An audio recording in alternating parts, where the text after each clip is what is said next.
tous, nous sommes en 2050. Bienvenue dans ce podcast où nous traitons de l'actualité du jour. Ah oui, 30% de la population mondiale a aujourd'hui au moins un implant cybernétique. Ça vous donne une idée de l'ampleur du phénomène. Alors sans plus attendre, plongeons dans le vif du sujet. Ouais, c'est assez incroyable de réaliser qu'il y a seulement 25 ans, le premier implant neural commercial était révolutionnaire, Oui. permettant de contrôler un simple smartphone par la pensée. Aujourd'hui, on parle de télécharger des compétences directement dans notre cerveau. Ah oui, Comme on téléchargerait une application, c'est fou. c'est un bond de géant, n'est-ce pas? Absolument. Et cette évolution fulgurante s'observe dans tous les domaines. Oui. Par exemple, dans le domaine de l'éducation, un implant appelé le Lagwakachaka permet d'apprendre une nouvelle langue en seulement 3 mois. On parle d'une augmentation de l'efficacité de 40%. Ce qui est fascinant avec le LanguaShip, c'est qu'il ne se contente pas de traduire des mots. Il stimule les zones du cerveau responsables de l'apprentissage des langues. D'accord. C'est comme si on accélérait le processus naturel d'acquisition du langage. Oui. Bien sûr, cela soulève des questions sur l'avenir des méthodes d'apprentissage traditionnelles. Et que dire du monde du sport? Le CIO a finalement tranché. Oui. Une nouvelle catégorie, Augmented Athletics, verra le jour aux prochains Jeux Olympiques. D'accord. Après des années de débats houleux sur l'équité sportive, les athlètes augmentés auront enfin leur propre terrain de jeu. Cette décision marque un tournant majeur dans l'histoire du sport. Oui. Imaginez des athlètes équipés d'exosquelettes surpuissants, capables de courir à des vitesses incroyables ou de sauter des hauteurs inimaginables pour un humain non augmenté. On peut se demander si ce sera toujours du sport tel qu'on le connaît, ou si l'on assiste à la naissance d'une nouvelle forme de compétition, un hybride entre sport et technologie. En parlant de repousser les limites, Oui.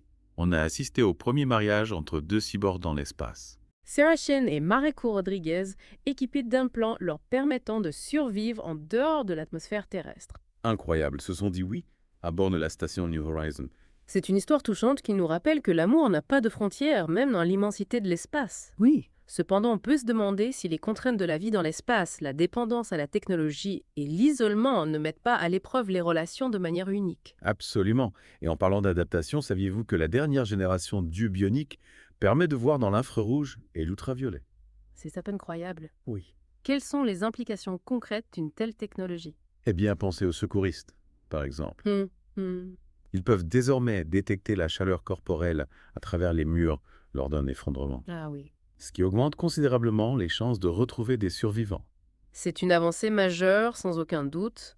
On peut voir comment cette technologie pourrait révolutionner de nombreux domaines de la médecine à la sécurité, en passant par l'exploration scientifique. Et ce n'est pas tout, la recherche médicale progresse aussi à un rythme effréné. On parle là maintenant de peau synthétique capable de régénérer les tissus endommagés Ouais. grâce à des nano-implants qui produisent des cellules souches à la demande.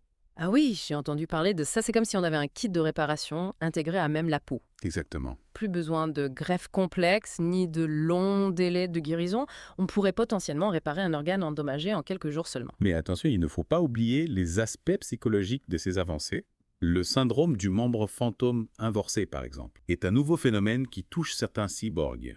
Ils ne perçoivent plus leurs membres biologiques comme faisant partie de leur corps. C'est troublant.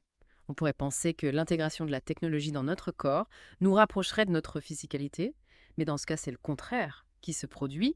Pourriez-vous nous en dire plus sur ce syndrome? Bien sûr, imaginez que vous ayez un bras bionique plus performant que votre bras biologique. Avec le temps, votre cerveau pourrait commencer à privilégier le bras bionique, le considérant comme plus soi que le bras biologique. C'est une question fascinante qui nous force à réfléchir à ce que nous désirons vraiment améliorer dans nos vies. Voudrions nous accéder à une connaissance illimitée, dépasser nos limites physiques, ou peut-être vivre des expériences sensorielles inédites. Personnellement, l'idée de pouvoir télécharger des compétences directement dans mon cerveau me séduit beaucoup à prendre le piano en un clin d'œil. Oui. Maîtriser une nouvelle langue en quelques jours. Les possibilités sont infinies.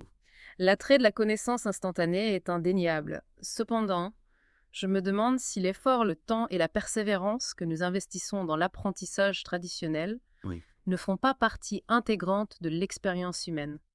N'y a-t-il pas un risque de perdre quelque chose d'essentiel en accélérant le processus à l'extrême? C'est un point de vue intéressant. On peut se demander si la satisfaction de la maîtrise d'une compétence, Oui, le sentiment d'accomplissement ne serait pas amoindri si l'on pouvait l'obtenir sans effort. exactement. L'augmentation technologique nous offre des opportunités extraordinaires, mais elle soulève aussi des questions profondes sur ce que signifie être humain. C'est un débat passionnant qui ne fait que commencer. Et un débat que nous sommes ravis d'explorer avec vous, chers auditeurs. On vous remercie de nous avoir écoutés aujourd'hui et on vous invite à partager vos réflexions sur les réseaux sociaux. Quelle augmentation cybernétique choisiriez-vous? On a hâte de lire vos réponses. À la prochaine.